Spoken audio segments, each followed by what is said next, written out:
Bom, vamos lá. Grande Jornada, Le Bible Tours, ninguém falou nada do nome da série, né? Um francês bonito. Le Bible Tour. Hã? Cheio das graças. Nosso passeio pelas escrituras, mais uma vez, a minha intenção, né, gente, pensei em algo essa semana, né? A partir da, talvez... ainda vai. Vocês vão ver que não dá para seguir, tem gente que adora ler, vou ler a Bíblia de capa a capa, né? Como se, mais uma vez, vou pegar todas as instruções de começo ao fim. Mas a Bíblia não foi feita para ser lida assim, né? Porque, primeiro, os livros não estão colocados em ordem cronológica. E no começo até vai, mas depois a história bagunça um pouco, tá? Então, logo, logo essa história vai começar a bagunçar, nós vamos começar a viajar um pouquinho pelos livros da Bíblia, né? Mas nós já estamos ali naquele ponto, vamos recapitular a história rapidinho, isso é importante.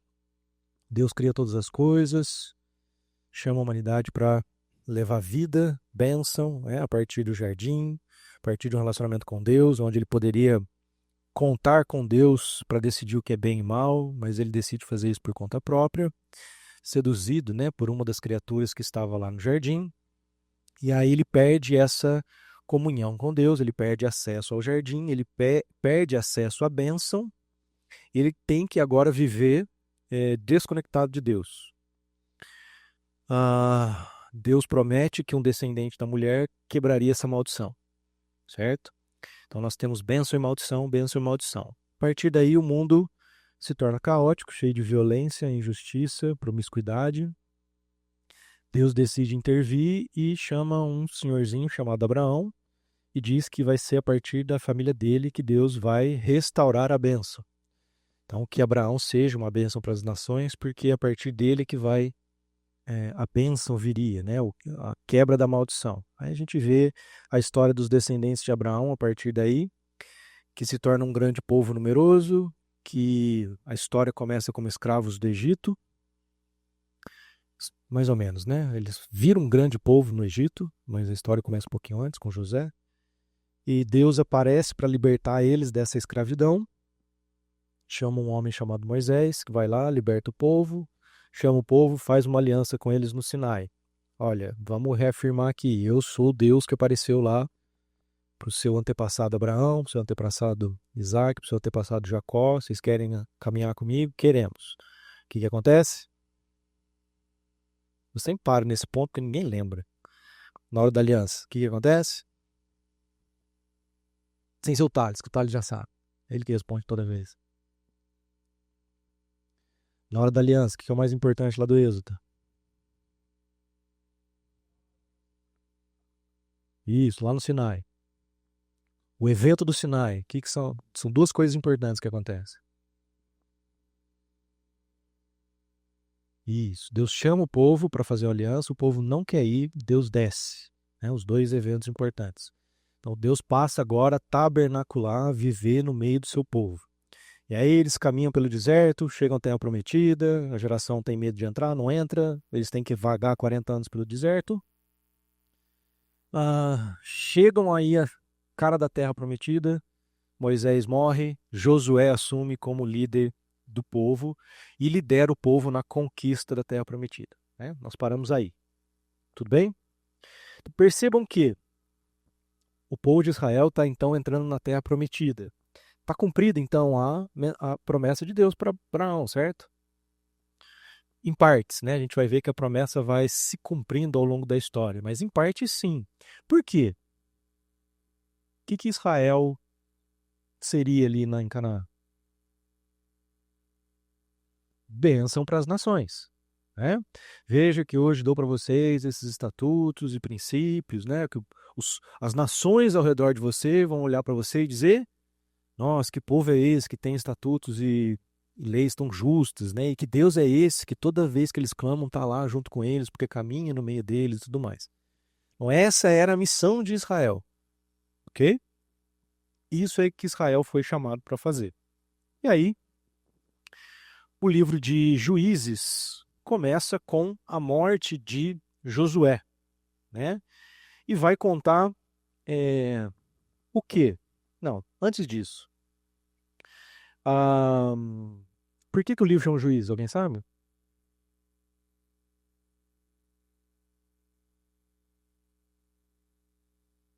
Mais ou menos. Mas sim, é isso mesmo. E o que são juízes?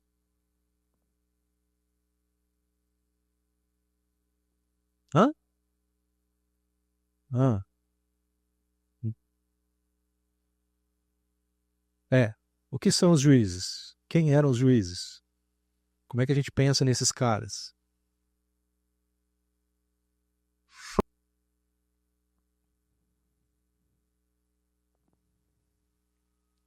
Eles eram líderes tribais, tá? Os líderes tribais. Eles apareciam, na verdade, assim, eles já estavam lá, eles já eram algumas pessoas de um certo destaque que Deus acaba usando. é, Deus acaba usando para usar essa liderança para cumprir o que ele queria cumprir ali na terra prometida. Agora, o que, que o livro de Juízes vai contar? Qual é o tema principal do livro de Juízes? É, posso dizer que sim.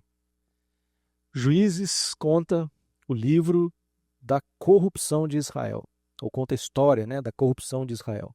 Como que Israel miseravelmente falhou na cumprir a sua missão. Esse é o tema principal do livro, tá? Por quê? O livro é bem violento, né?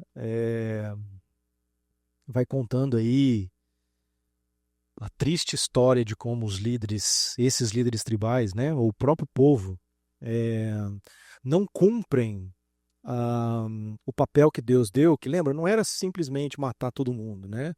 Era se estabelecer na terra como uma supremacia. Aí no começo a gente vai ver lá algumas histórias, né? Na introdução do livro a gente vê realmente algumas histórias mostrando que ao invés de fazer isso, e essa é a divisão do livro, tá? E a divisão do livro é importante aqui, tá bom? Para a gente compreender o papel dele na narrativa. Ah,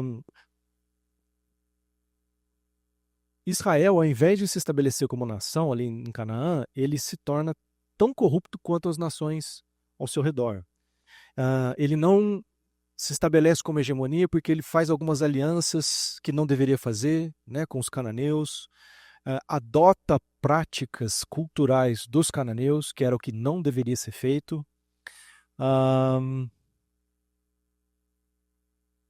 Os casamentos, né, que não deveriam ser feitos entre os israelitas, né, e as mulheres da terra acontecem, ou seja, começa a misturar um monte de cultura de Canaã, né, de Cananeia, que lembre-se, por que Deus está dando Canaã para Israel?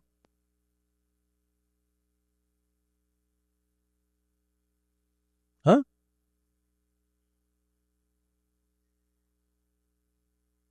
Espera um pouquinho, o que eu perguntei? Desculpa. Hã? Não, por que que... Nossa, fala de novo. Nem eu sei responder isso. Por quê? Não, não, pera, no meu raciocínio fazia sentido. Por que que Deus deu Canaã para o povo?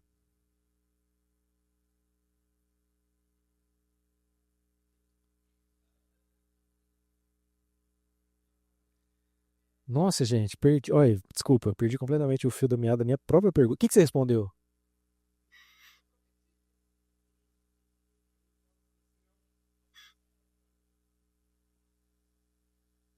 Nossa, desculpa, gente, viajei. Mas vamos lá então.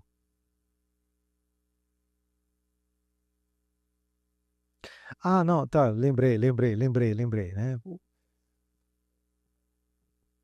Para ser uma bênção. O que que isso significa na prática? Lembrei, desculpa, gente, por que que eu fiz essa pergunta? Deus deu Canaã para eles, para quê? Para eles serem uma bênção. O que que isso significa? Isso. Isso, exatamente, né? De como Deus é bom, eu posso confiar em Deus, vale a pena caminhar com esse Deus, vale a pena confiar nele, e aí Israel está se tornando exatamente como. Ah, não, gente, lembrei, não era isso. Por que aquela região?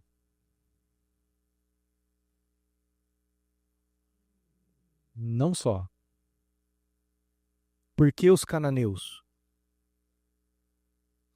Porque Deus estava exercendo juízo sobre os cananeus. Lembra? Os cananeus tinham se tornado uma civilização tão corrupta, que estava violenta, promíscua, a ponto de sacrificar crianças. Né? Então Deus exerce juízo sobre os cananeus, fazendo com que Israel domine sobre eles. E é o que está acontecendo com Israel. Eles estão se tornando tão corruptos quanto os cananeus. Tá? Então olha o problema, né, de se misturar a cultura, de se permitir toda essa bagunça que está acontecendo ali no meio de Israel. Então vamos lá. O livro é organizado da seguinte maneira, né? Ele começa com essa introdução, mostrando a Israel tomando posses de alguns territórios.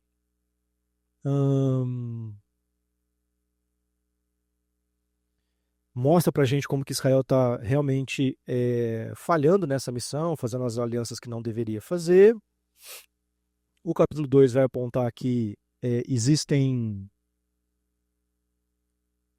práticas, né, sendo adotadas pelos judeus, como adorar outros deuses e tudo mais, mostrando que o não cumprimento dos termos, não no sentido de, mais uma vez, né, cumprir a lei, mas no sentido de entender o porquê que ela existia e qual que era o propósito de Deus dar Canaã para eles. É isso que eles estão falhando em fazer. Né? Deixar se misturar, adotar a cultura, adotar a prática de vida dos cananeus. Exatamente. Ele está falhando, é isso que a gente vai ver no 1 e no 2. Aí a gente tem uma seção muito grande com várias histórias que vão mostrar para a gente a decadência moral de Israel. Tá? E essas histórias, elas são construídas e elas são colocadas e arranjadas de maneira estratégica, tá? De forma que a gente vai ver uma espiral decadente. As histórias vão piorando, tá? Vão ficando cada vez piores até o fim do livro. É assim que essas narrativas são construídas. E elas vão começar mostrando pra gente assim, né? Tá na cabeça porque que o livro começa lá citando Josué e a morte de Josué, porque Josué foi o líder que liderou bem, ou foi um líder bom para o povo. Né? Lembrando, Josué, quem que é Josué? É aquele cara que foi lá, visitou a terra, brigou com os outros 10, falando, não, se Deus está dando, vamos lá que nós vamos conseguir. Né? Caminhou os 40 anos no deserto. Ele e Caleb são os únicos que saíram do Egito e entraram na Terra Prometida. Ele não só entra na Terra Prometida, como ele lidera o povo em todo esse processo. Né? Ele vai, se estabelece, está lá, dividiu as terras, está velhinho, vai lá e ele morre. Então ele é o líder tido como bom. Depois nós vamos ver a história desses tal juízes, né, que eram pessoas que Deus levantava para mostrar o que é que estava acontecendo com eles. Porque é o seguinte, as histórias elas são construídas e se você ler o livro, você vai perceber isso, que é um ciclo de repetição. Né? Israel vai se tornando corrupto, corrupto, corrupto, aí tão corrupto que Deus permite que os inimigos tomem. E aí Deus vai lá, levanta um juiz e o juiz liberta. Olha de novo a história se repetindo, percebe? Povo escravo no Egito, levanta um líder, liberta. Tá? E esse ciclo, né, de corrupção, os inimigos vêm, tomam, Deus liberta, um liberta. E aí, beleza, o povo vai, adora a Deus, vão lá e começa depois. Isso está presente no livro inteiro. Tá? Isso é bem claro quando a gente começa a ler. Os 3 primeiros juízes que aparecem, né, são descritos ali como uns juízes médios, né, assim, no sentido de eles não foram tão ruins, mas também não foram tão bons assim, que é o Otoniel, o Eude e a Débora, né? Então, assim, ou eles, ou as pessoas que auxiliavam os juízes, né, no caso, acabam libertando Israel do que tinha acontecido lá com os cananeus. Só um detalhe interessante, né? O pessoal adora exaltar a juíza Débora, né? Falando que as mulheres podem fazer o que quiser. Vamos usar um pouquinho o nosso bom senso e senso crítico. O Lucas falou lá de lá 1990. Vamos voltar lá para a década do finalzinho de 80, né?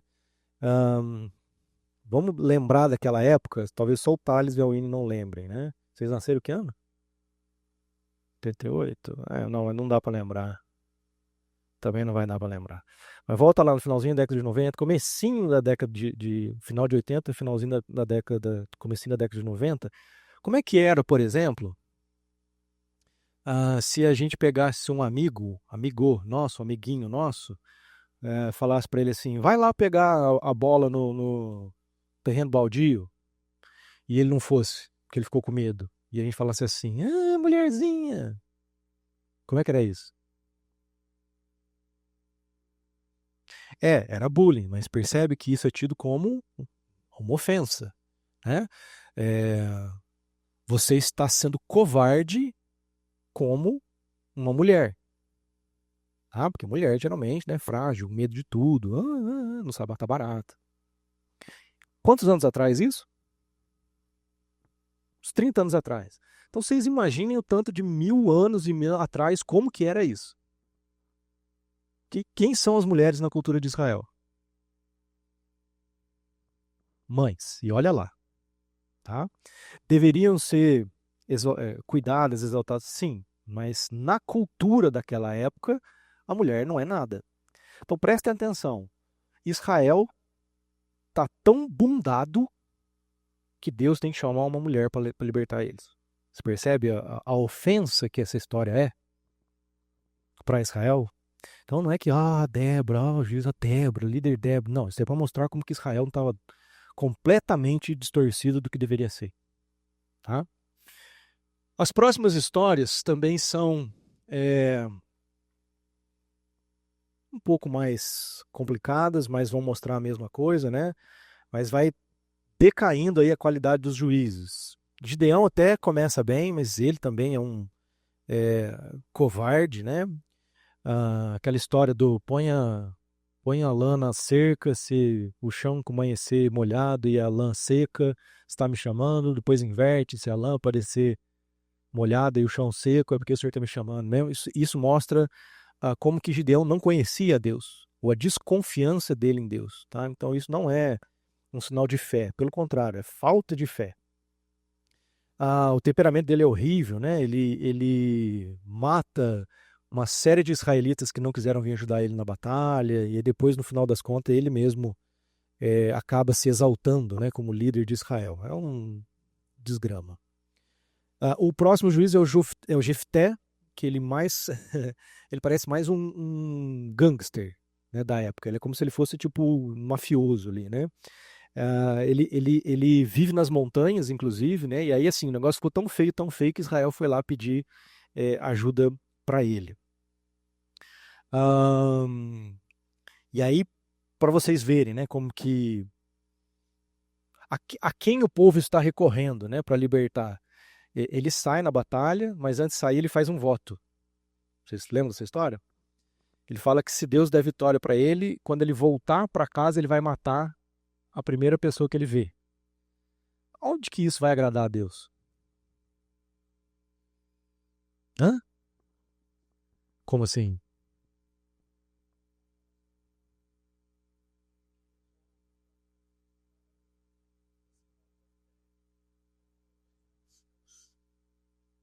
Ah, é? Ah, aham. Tá. Isso. Entendi. Entendi. É mais ou menos isso aí. E aí ele vai, né? Deus liberta lá o povo, né? Age através dele, e aí ele volta para casa e a primeira pessoa que ele vê é a filha dele, né? Olha que imbecil. E aí ele mata a filha. Olha só que lindo, né? E aí o pior desses é o Sansão, né? Que é de longe o pior deles. Ah, Sansão era um cara promíscuo, violento, arrogante, né? Ele vence várias batalhas, mas ele vai quebrando lá os votos que a mãe dele fez. A mãe dele, né? Um anjo falou para ela que ele ia ser juiz e tudo mais, que Deus ia libertar o povo, enfim. Vocês lembram a história de Sansão, né? Hã? Nazireu. Só, né? Todo mundo acha que a força do ok, as forças de Sansão estavam nos cabelos. Não, não estava. A força estava no voto, né? Ele não podia tocar em cadáver, ele não podia beber vinho e ele não podia cortar o cabelo. Ele fez as três coisas. Só depois que ele quebrou as três coisas é que ele perde, que o espírito deixa ele, né? E ele não sabe dizer mais, reconhecer que o espírito não está com ele. Ele toca no cadáver quando ele pega a colmeia de mel dentro do leão. Ele bebe vinho no casamento. Vai lá e mata não sei quantos filisteus, né? Tá vendo? Deus está libertando Israel como? Através do bêbado, numa festa de casamento. E no final das contas, a Dalila corta o cabelo dele, né? Burro, burro. Tava a cara que ela ia trair ele e Mané não viu. Então percebam que esses líderes vão se tornando cada vez pior. É isso que a gente vai ver. Eles não têm absolutamente nada a ver com o povo que Deus chamou eles para serem. É isso que a gente tem que reconhecer nessas histórias. Não é para tomar isso como exemplo. Pelo contrário, é para ver, olha a decadência moral desse povo. Não, não. Era assim, o povo depravava, depravava, depravava. Aí os filisteus, por exemplo, ou algum outro povo vinha e tomava, oprimia o povo, né? Tomava grão, tomava isso, aquilo outro. E aí um deles surgia, ia lá, comandava uma batalha, expulsava os israelitas, eles tinham um tempo de paz. Aí esse tempo de paz começava a se corromper de novo, violência, ia se decaindo, aí permitia que eles viessem de novo. Porque lembra, é, isso foi inclusive o que Moisés falou. Quando vocês não cumprirem, Deus vai levantar outros povos para oprimir vocês. Então Deus está avisando Israel. Deus está avisando Israel. Percebe, gente? Isso é meio óbvio, né? Eles estão se corrompendo tanto, que eles estão se tornando igual às outras nações. Se eles estão se tornando igual às outras nações, a troco do que Deus vai assumir essa batalha? Lembra? Ele falou: ó, vocês deveriam saber que esses povos sofreram juízo. O que vocês estão se tornando igual a eles? Ah, eu não vou interferir. Tanto eu não vou interferir que depois ele permitia. Quem que é Israel, gente? Mais uma vez, quem que é Israel sem Deus? Nada, é um bando de escravo. É um bando de escravo. Não tem, ó, Israel não tem terra. Por isso que tá essa guerra desgraçada lá na Palestina. É isso, eles não têm terra. Eles falam, isso aqui foi a terra que Deus deu pra gente. Aí os que estavam lá falam, não, nós já estávamos aqui antes.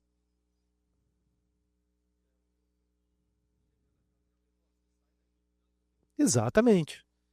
Por isso que tem essa palhaçada até lá. E Israel não entendeu essa parada ainda, fica brigando por causa de um pedaço de terra que Deus já não. Deus já deu pra todo mundo, né? É, exatamente. É, bem por aí. Ah, tudo bem? Respondeu? Então, é isso que nós estamos vendo, né? E aí, o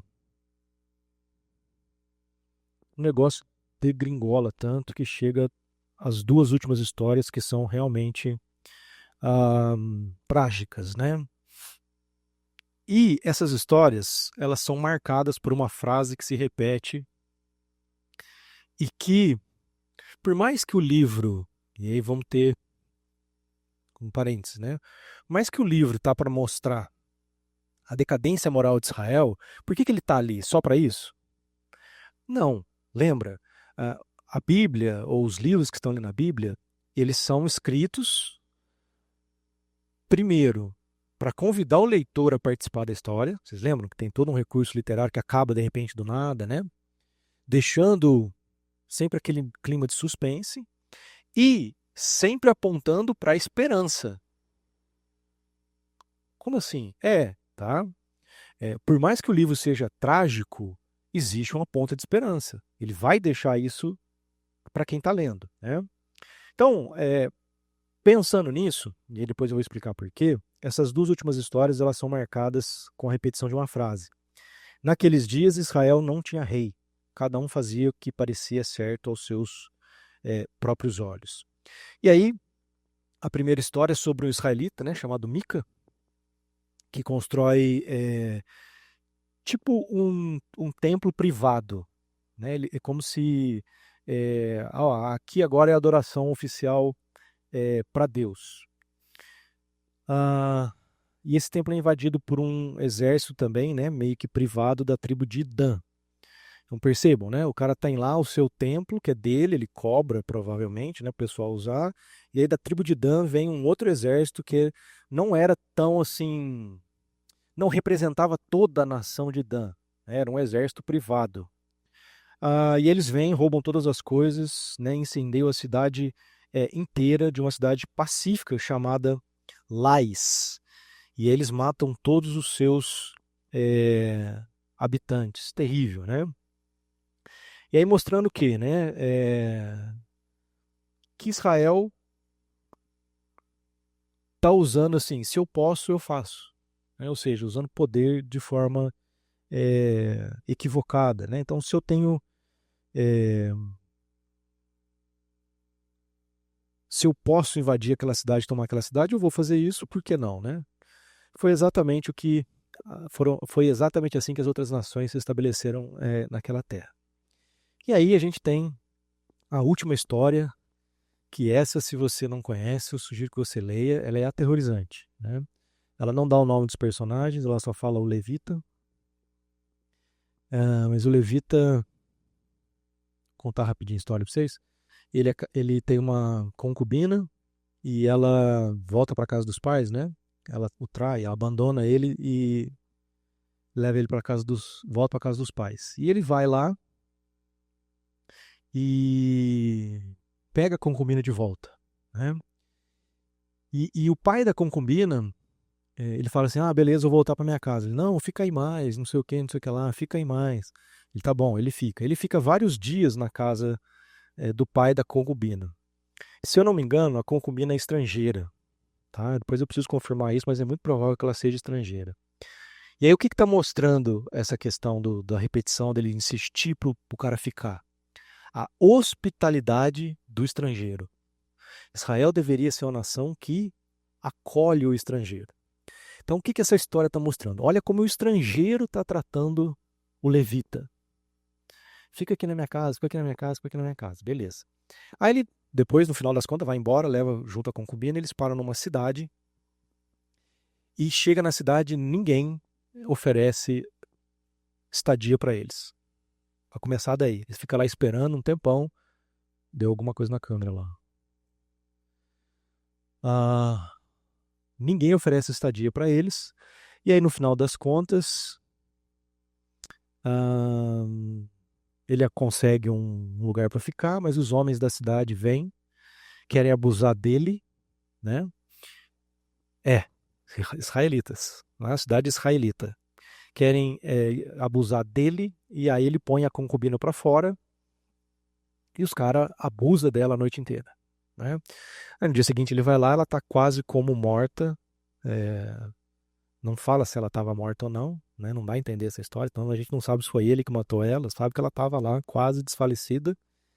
Aí ele pega ela, esquarteja ela e manda um pedaço dela para cada tribo de Israel, para vir se vingar desse pessoal. E aí a gente tem a primeira guerra civil, né, de Israel. As tribos lutando contra as próprias tribos. Olha só. Né? Essa é a história mais triste de depravação. Né?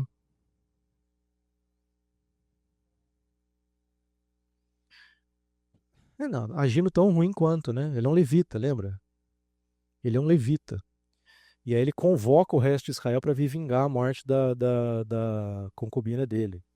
E aí os caras vão, né? Os caras vão, começam a se degladiar. Então percebe que acabou, né? Acabou Israel. Israel se tornou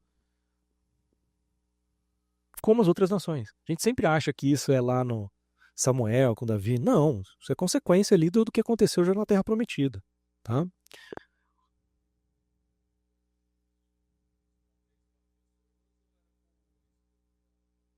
Não, as histórias estão lá, não é um 3, 4 pessoas, tô falando com a guerra civil. Guerra civil. Tribo contra tribo. Tribo de Dan contra tribo de não sei o que lá. Tribo de não sei quem. As tribos se unem para lutar contra aquilo lá.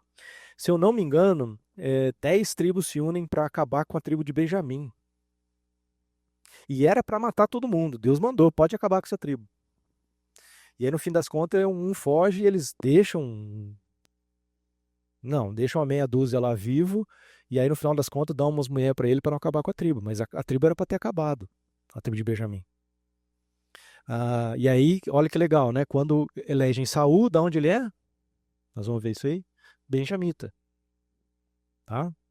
Se eu não me engano, a cidade que tudo isso acontece era uma cidade benjamita. Tá? Então, assim, percebe? Os filhos de Jacó, as tribos, ao invés de serem bênção para as outras nações, estão se tornando pior do que as outras nações. E eu digo pior por quê? Porque já foram escravos, receberam grande misericórdia de Deus, né? Viram um monte de coisa acontecer e se tornaram tão corruptas quanto. E aí, como é que é a conclusão do livro?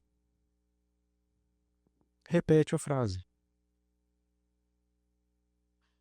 E lembra, essa ideia é para trazer esperança. Por quê? Hã? O rei prometido, né? O rei prometido, tá? Mas como assim rei? Nem existia rei ainda. Gente, lembra? Essas histórias foram sendo contadas oralmente de pai para filho e lá depois do exílio foram escritas ou não necessariamente lá. Lá elas foram reorganizadas, né? No que a gente conhece como a Bíblia judaica hoje, tá?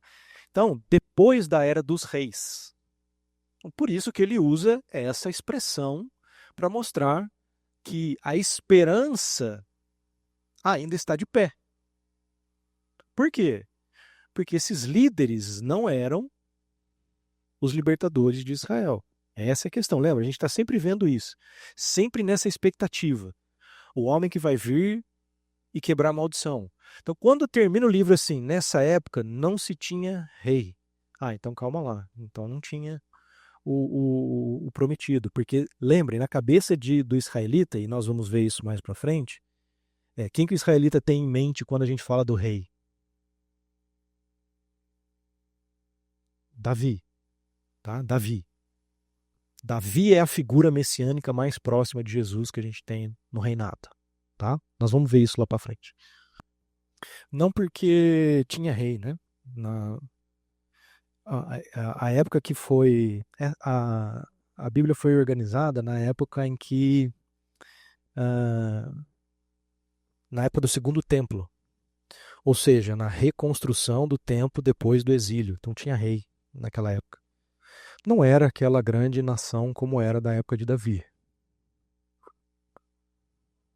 Sim, sim, sim. Zorobabel. Zorobabel é da linhagem de Davi. Ah, os profetas, se eu não me engano, pós-exílicos, né, os grandes nomes do pós-exílios é Esdras, Neemias e Zorobabel. Né? Seriam como se fossem o rei e os seus representantes, tipo Moisés e Arão. Tá? Então, tem. Não é uma nobreza tão proeminente assim, porque Israel não é uma nação tão proeminente assim mais, né?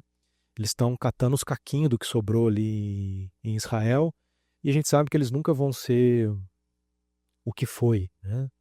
É, a gente tem ali uma rebelião que é conhecida, né? Que é a rebelião dos Macabeus, entre o período que a gente tem bíblico, né?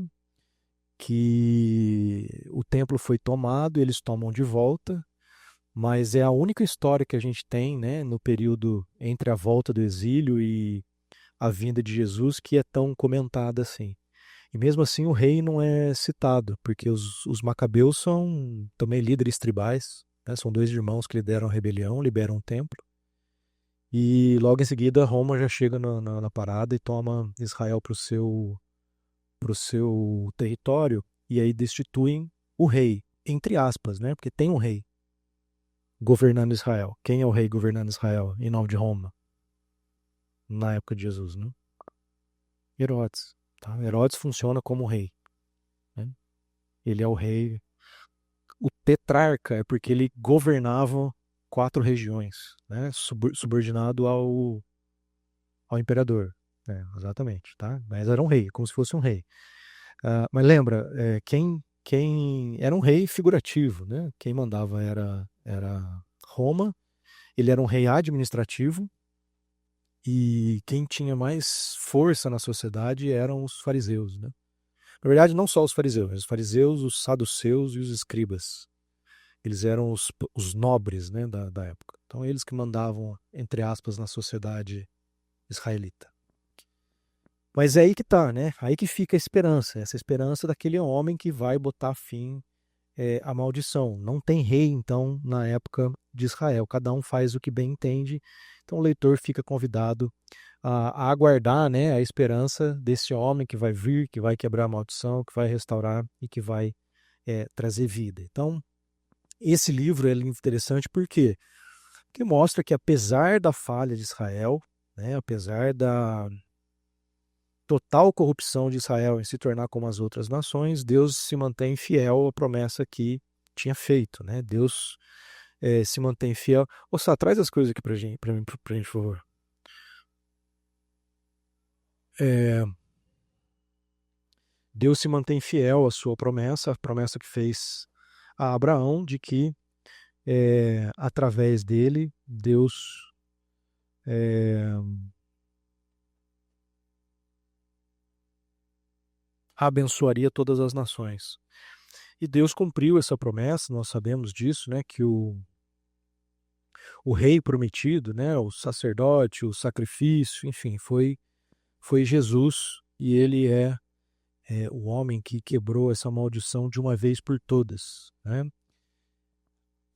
Isso para nós, gente, serve como um alerta, né? Essa mensagem de hoje serve como um alerta. Por quê?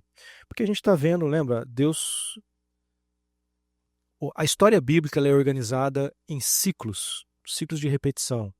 E a gente vê isso acontecendo na história humana, tá? Até quem não conhece Bíblia sabe reconhecer isso, né? Que a história parece que funciona em ciclos, né? Ciclo de guerra, ciclo de paz, ciclo de desenvolvimento, ciclo de subdesenvolvimento, enfim. Ah, para nós, como seguidores de Jesus, cabe a reflexão se nós estamos fazendo como Israel. Se nós estamos realmente seguindo a Jesus ou se nós estamos seguindo o curso de todo mundo, tornando-nos tão corruptos quanto a sociedade ao nosso redor. Porque tudo isso é para que nós vivamos uma vida distinta dos demais. Uma vida que é principalmente marcada pelo quê?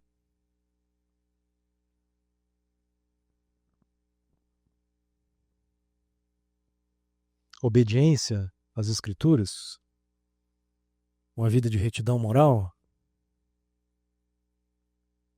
amor ao próximo, amor ao próximo, tá? Nisso vocês vão ser reconhecidos como meus discípulos, né? Quando tiverem amor uns pelos outros, não só quem são discípulos, mas por todo ser humano que ainda carrega a imagem e semelhança de Deus. Acho que foi essa semana eu vi um Reels muito interessante que diz o seguinte, é muito verdade, a gente não pensa nisso. Pelo menos eu nunca pensei nisso. Ah, quantas vezes Jesus disse para os seus discípulos, me adorem,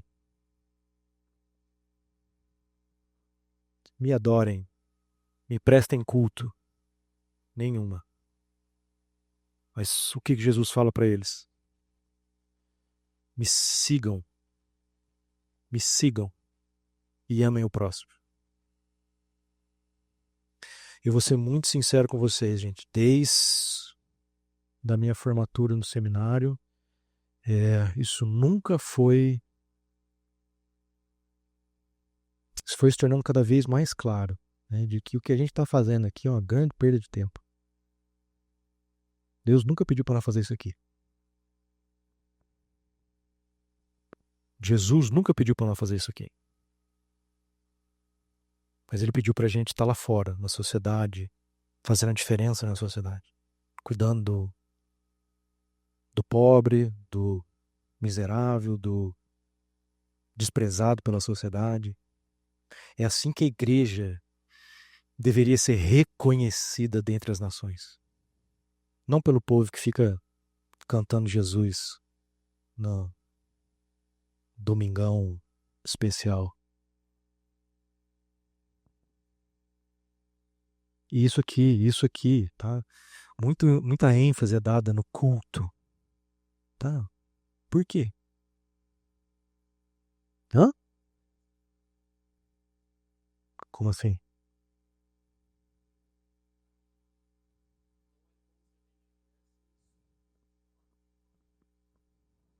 Uhum. Uhum. Uhum. Uhum. Uhum. Uhum.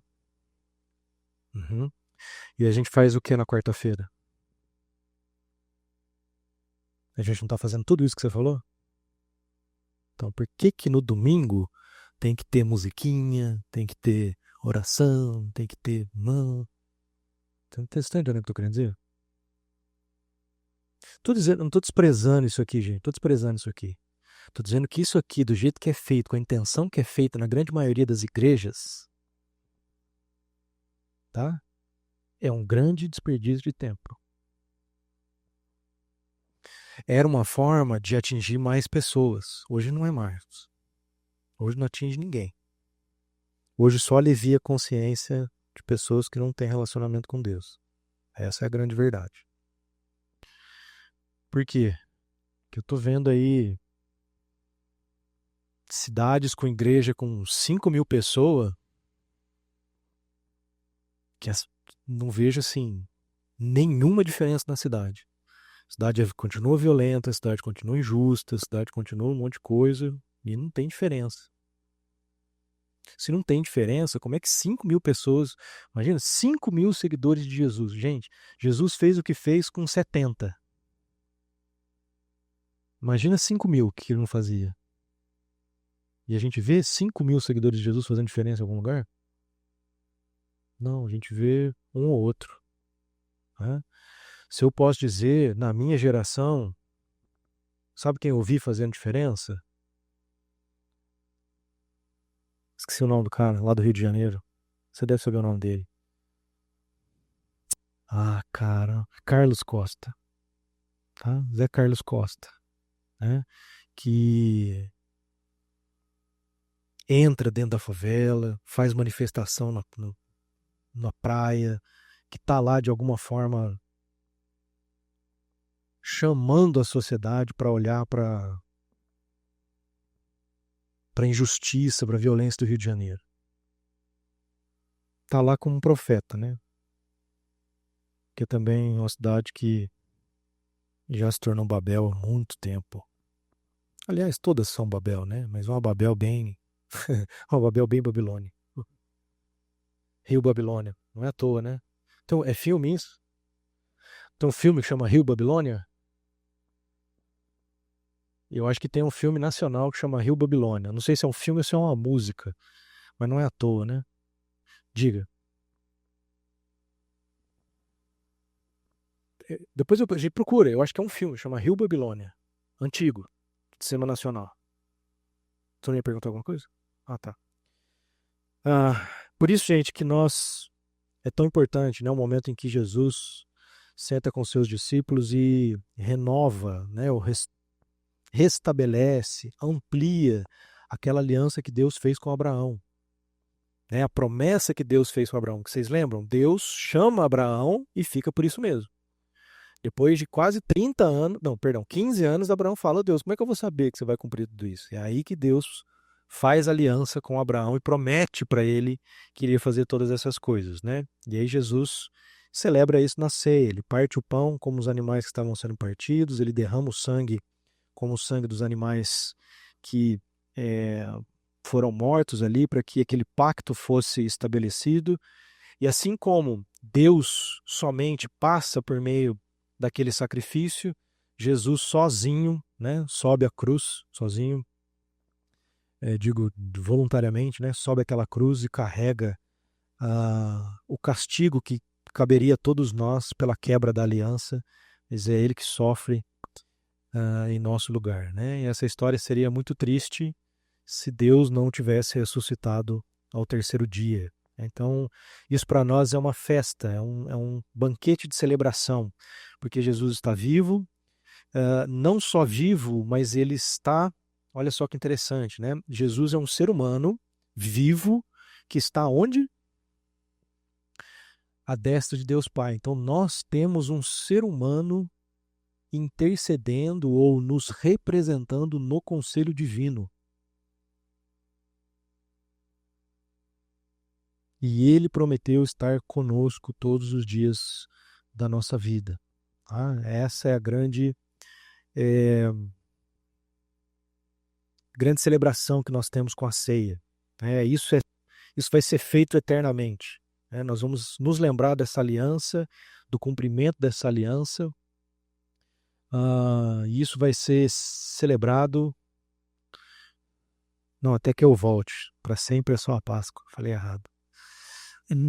A ceia é até que eu volte e nós vamos tomar vinho junto. Aí Ele vai celebrar a ceia com a gente.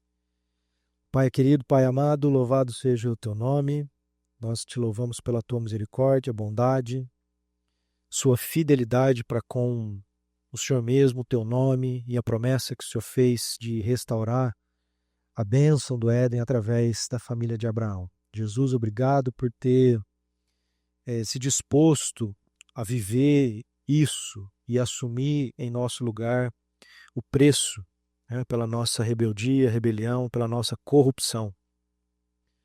Nós te agradecemos, Deus, porque o Senhor trouxe Jesus de volta à vida. Jesus, te agradecemos porque ao subir ao céu, o Espírito Santo de Deus se faz presente em nós como novos templos, para que a nossa vida e o nosso coração seja transformado e nós possamos ser pessoas como Jesus e representantes de Deus e de Jesus no mundo, amando aos outros assim como Jesus nos amou. Que nesse momento de celebração nós possamos recordar isso, trazer isso ao nosso coração e que a tua presença aqui conosco nesse momento encha o nosso coração de esperança, encha o nosso coração de coragem, nos ajude a crescer e amadurecer cada vez mais com Jesus.